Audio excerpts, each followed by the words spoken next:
Այսօր ձեզ ցույց եմ տալիս 2026-ի ամենաթեժ 4 ինտերիեր դիզայներից առաջինը՝ օրգանիկ մոդեռն 70-ականների ազդեցությամբ։ Ինչ է օրգանիկ մոդեռնը։ Մոդեռն է, տաք է, շքեղ է, առանց որևէ ավելորդության։ Մոդեռն է, բայց ոչ թե հիվանդանոցային ինչ-որ սառը մթնոլորտ։ Տաք եւ ջերմ է, բայց ոչ թե հնացած ոչ։ Իր ամբողջ էներգիան գալիս է բույսերից, լիքը լույսերից, փափուկ ֆորմաներից, բնական նյութերից եւ տեքստուրաներից։ Այս ոճում սուր անկյուններ չկա, ամեն ինչը փափուկ է, կոր գծերով եւ օրգանական ֆորմաներով։ Այս ոճը ասում է, ես քո տունը դարձնում եմ տուն, այլ ոչ թե ցուցասրահ։ Հիմա թրենդի երկրորդ մասը 70-ականների ազդեցությունը, որ իր համ ու հոտն է։ Ավելացնում ենք 70-ականներին յուրահատուկ երանգներ,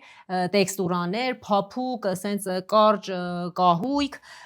ինչ որ զեբրա կամ տենց կենթանական մորթից հյուսվածքներ, շախմատային ինչ որ փրինթներ եւ արդեն թրենդը ստացված է։ Եթե վերանորոգման մեջ ես ուզում ունենաս այդ սառը մոխրագույն ինտերիերներից, հաստատ փորձիր այս ոճը։ Սիրում ենք մոդեռն, սիրում ենք տաք ինտերիերներ, ուրեմն հետևիր էջին, follow արա, այս առաջինն էր, երկրորդը շուտով։